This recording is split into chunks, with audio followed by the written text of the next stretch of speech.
Annalisa was 39 when reality truly began to sink in. On the outside, everything about her screamed success. Chief financial officer of one of the country's largest logistics holdings, recognized for her poise and sharpness in board meetings, owner of a sophisticated apartment in São Paulo, and a schedule packed with important appointments. But inside, the story was different. For years, she had lived in a state of silent exhaustion, masked by successful meetings, social smiles, and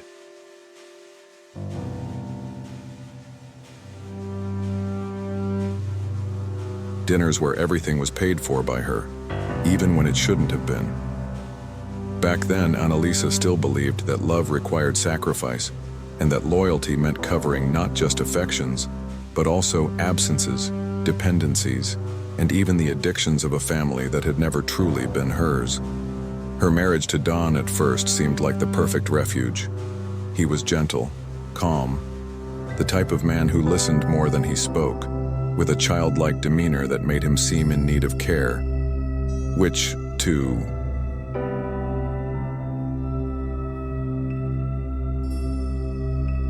her, felt like an opportunity to heal herself while caring for someone else. Coming from a childhood marked by shouting parents, slammed doors, and affection as scarce as dessert on a weekday, Annalisa saw in Don the promise of a peaceful home. But soon, his figure revealed itself as less of a partner and more of a passive presence, while the constant intrusion of Lisbeth, her mother-in-law, cast a shadow over their marriage. Lisbeth was the kind of woman who smiled with her lips, but wounded with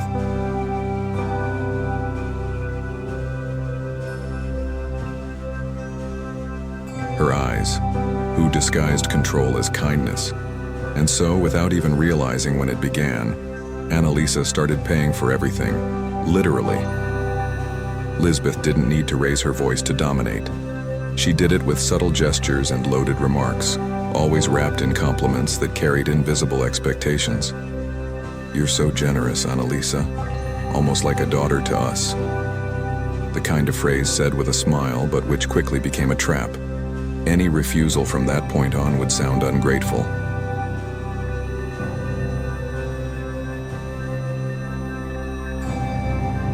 And Don, instead of acting as a bridge between his wife and mother, became a meek echo of his mother's will. When Lisbeth wanted new furniture for the gourmet balcony, Don would casually mention it over breakfast, as if it were a neutral idea. When her father-in-law, Cornelius, hinted at a trip to Europe for their emerald wedding anniversary, it was Annalisa who received the quote by email, as if it were a natural task for a role she had never consciously assumed. At first, she didn't realize she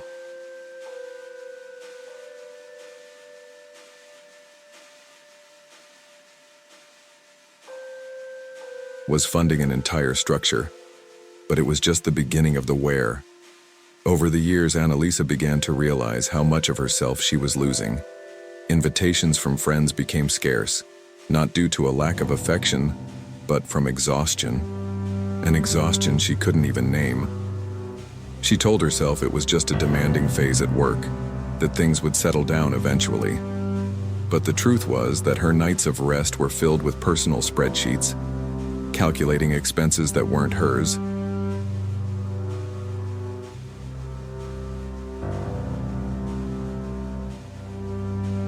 organizing payments for bills Don didn't even know existed. A renovation in their apartment meant postponing her MBA plans abroad, and every time she considered speaking up, she felt absurd guilt, as if she were the selfish one. She, who did everything, who held everything together, was starting to get lost in the image of the strong woman, admired by everyone, cared for by no one. Annalisa would arrive with her arms full of bags, expensive desserts from the French bakery on the corner, imported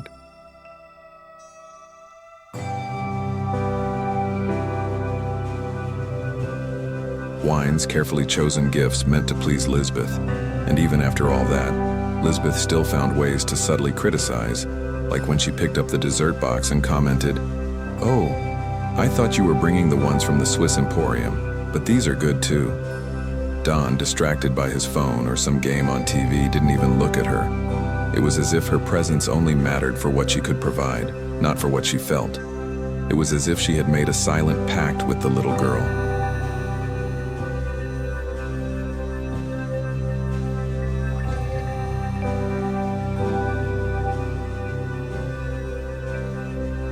She once was, who dreamed of a family where she could rest and be loved. She believed, even quietly, that maybe one more gesture of goodwill would change something, that perhaps a special trip would buy the affection that never came. But inside her, a difficult-to-suppress restlessness was growing, a kind of emotional nausea that surfaced in specific moments, like when she looked at her bank statement at the end of the month and saw that more than half her expenses had nothing to do with her. Or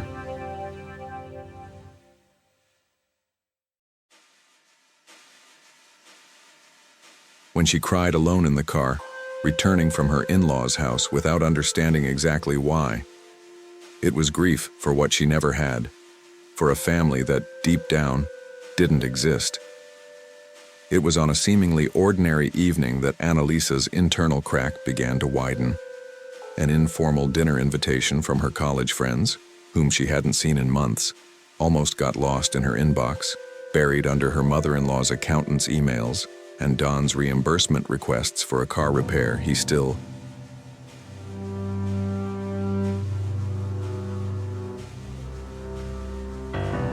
insisted was for the family. She almost declined, as she always did. But something inside her, perhaps a spark of nostalgia or survival, made her accept. At the restaurant table, between laughter, wine glasses, and stories of love and careers, Annalisa realized she had vanished from her own life. While listening to her friends, some getting divorced, others starting over, she realized it had been far too long since anyone asked how she was. Everyone reached out to her for something, never to ask.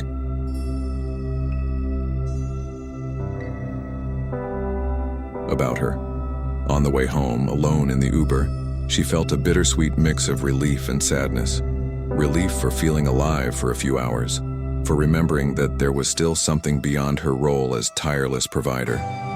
Sadness for realizing that night had been a rare exception, not the rule. He just murmured, "My mom called, said their kitchen ceiling has a leak. Think we can send someone there this week?" "No. How was your dinner? Did you have fun? Glad you got to see them." At that,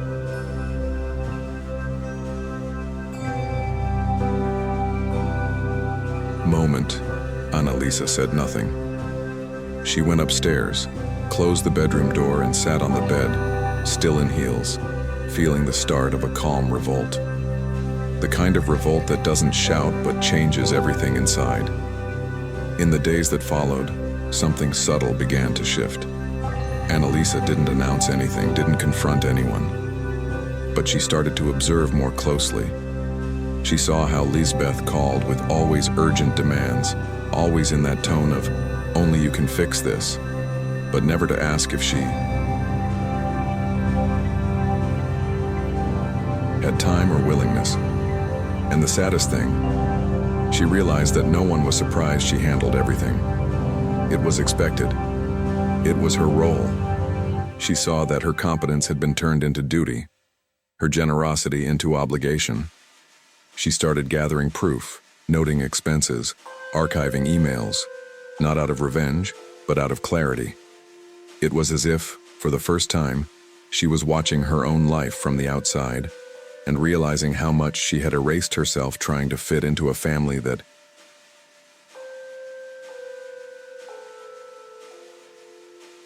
never even gave her a seat at the table, only an open wallet. The final straw came on a Tuesday afternoon, with an apparently innocent invitation. Lisbeth called, excited to talk about the wedding anniversary party she and Cornelius were planning.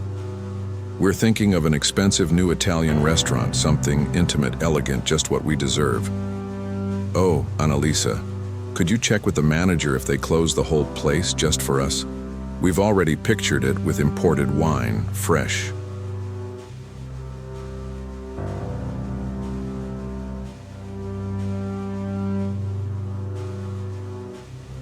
Flowers, live music, it's going to be beautiful. She spoke like she was hiring a service. There was no question about availability, cost, or desire. Just a clear expectation that Annalisa once again would foot the bill. Don beside her nodded with a goofy, proud smile, like a child watching his mom run the show. Unaware that the woman next to him, the one funding all these fantasies, was no longer reacting with the same enthusiasm. For the first time, she just said, "I'll think about it."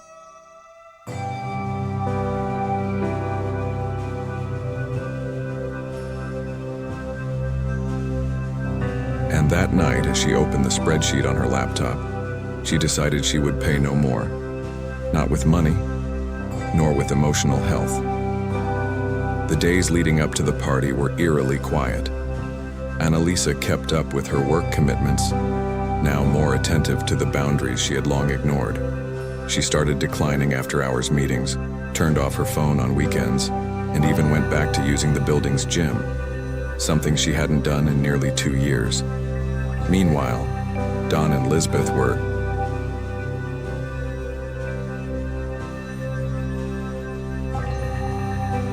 fully immersed in party preparations. She observed them from a distance like someone watching a play whose script she already knew, but for the first time refused to perform in. Lisbeth sent a flurry of messages with lists of vendors, florists, band quotes, and personalized gift suggestions, always with a cheerful tone, as if payment were a settled detail. Don, as usual, stayed disconnected, basking in the comfort of a system that had never required him to be a fully functioning adult. And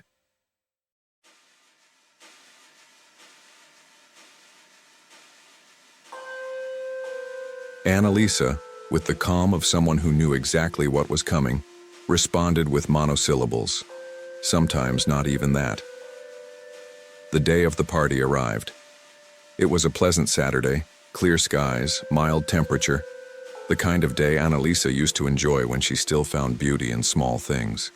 She arrived at the restaurant on time, wearing a simple dress, without the sparkle Lisbeth always expected. The room was impeccable, tall floral arrangements on the tables, soft instrumental music in the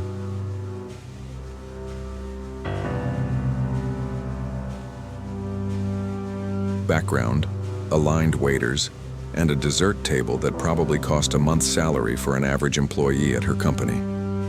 Lisbeth greeted her with that rehearsed hostess smile, not noticing the distance in Annalisa's eyes. Don followed, kissing her cheek quickly as if he had more important things to handle. Everything was going according to script until the waiter discreetly handed over the bill and, as always, walked straight to her. This time, however, Annalisa didn't reach for the bill.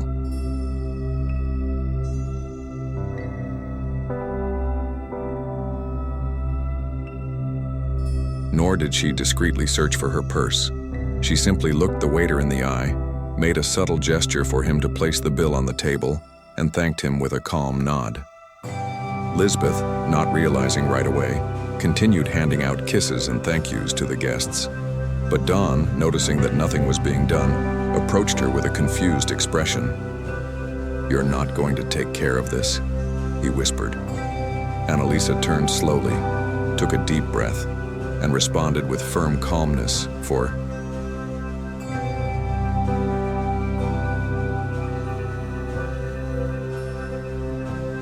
the first time, not today.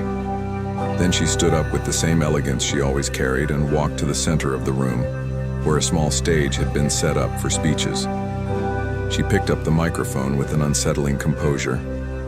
The guests chuckled softly, expecting another formal tribute. But what came next, no one anticipated. "Good evening, everyone. Before this party ends, I thought it fair to share something with you, since many of you have not only attended this celebration, but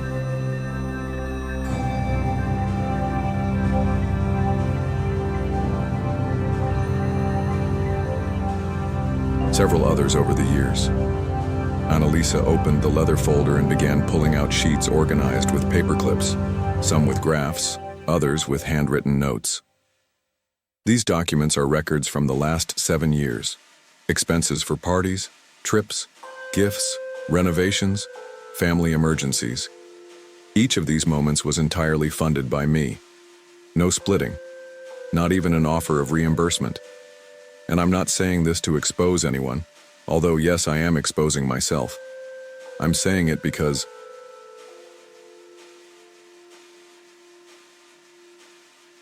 today, for the first time, I've decided to protect myself. The room fell silent. Some laughed nervously. Lisbeth froze, her smile suspended in place. Dawn stepped toward the stage, confused, trying to interrupt, but she raised her hand, asking to finish. And in that moment, Annalisa was finally the owner of her own narrative. The discomfort was palpable. Dawn mumbled something like, "You're overreacting, babe," but the words vanished in the air, swallowed by the collective silence. Annalisa.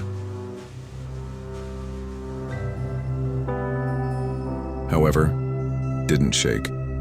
She didn't cry, didn't yell, didn't apologize. She was at peace in a new, almost strange way. It was as if, by exposing those facts, she had finally stepped out of an ill-fitting suit of armor. When she finished, she put the sheets back in the folder, thanked the guests, returned the microphone, and left the stage with the same dignity she had entered with. She knew none of that had ever truly been about her. In the car, on her way home alone, Annalisa took a deep breath. For the first time in years, a breath full of pain and freedom. The tears would come later in spaced-out waves. The first tab she opened wasn't the bank or her work. It was a government website. She typed calmly, "Appointment to open divorce proceedings." The days that followed were strangely quiet, but not that suffocating, heavy silence she once felt at her in-laws' house. Annalisa began to reclaim small things she had lost without realizing. Sleeping through the night, walking slowly through the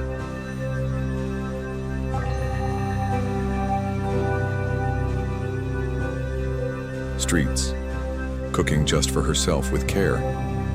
No voice called her from another room. No hidden demand waited for her on the phone. Don tried to reach out a few times, first with short, confused messages, as if he still didn't understand what had happened. Then with longer attempts, lengthy, regretful texts where he said things like, "Maybe I let things get out of hand," or "I never realized how much you were doing," or "Maybe I need help seeing boundaries more clearly." Annalisa read each word.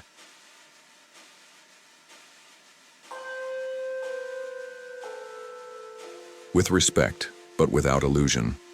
She needed to take care of the woman who had spent so long trying to fit into spaces that were never hers. Over the following weeks, Annalisa rediscovered a strength she thought she had lost. For the first time, she saw these patterns not as flaws, but as old defenses that no longer served her. She bought 2 books just because she liked the covers, without thinking about usefulness or productivity. She sat in a cafe, read a few pages, and realized something.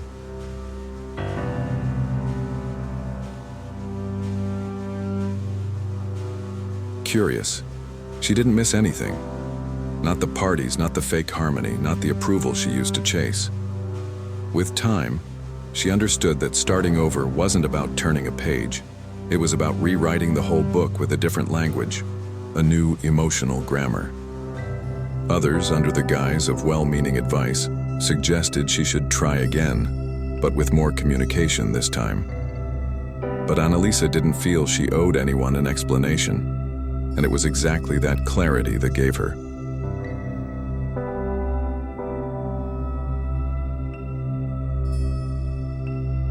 Strength to continue, not out of anger, but with maturity. Little by little, she began surrounding herself with different people.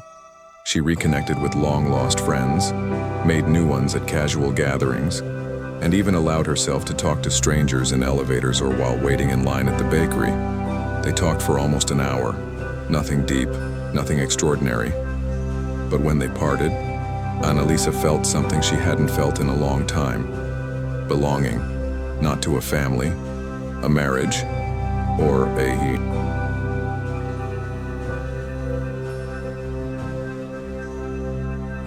social role, but to herself. There were emotional relapses, days when she found herself rereading old messages, listening to songs that took her back to moments of illusion and hope. There were also nights of dense solitude, where the silence in the apartment echoed louder than the fights she once wished to forget. But even in those moments, Annalisa no longer felt the desperation of the past. She knew why it hurt. Eventually, the divorce was finalized. Don showed up to the hearing with slumped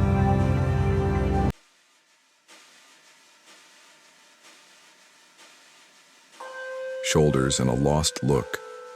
He tried one last time to convince her that things could go back to how they were, but she just smiled sadly, not for him, but for the Annalisa who would have once believed that. And right there, in the courthouse hallway, holding a simple folder and wearing a sober dress, Annalisa truly understood what freedom meant. It was the ability to choose with whom, how, and how far one wants to go. A few months later, one late afternoon, Annalisa returned to the same restaurant, where years ago, she had celebrated her mother-in-law's birthday with an overpriced cake and an even more absurd bill. But this time, she went alone. She ordered a glass of wine, chose a table by the window, and watched people go by as if observing life from a new place. No one there was waiting for her. She was there purely for herself. When the waiter approached to hand her the menu, she smiled and said she wasn't in a hurry. He smiled back, not recognizing her. And that, somehow, was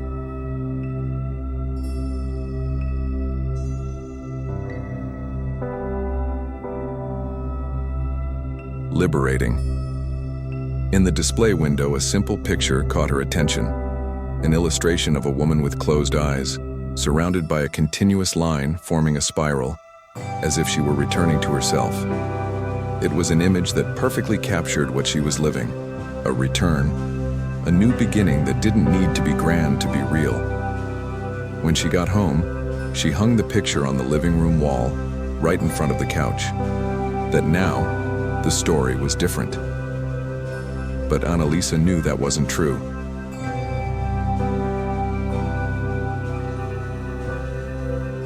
She was no longer the woman who believed love required sacrifice, that belonging meant erasing oneself, that kindness was paying other people's bills in exchange for acceptance. She knew that setting boundaries didn't push away those who truly wanted to stay, and that healthy relationships don't demand someone shrink themselves to fit, not because of any extraordinary news or any material achievement, because after years of living as if she had to prove something to someone, she could finally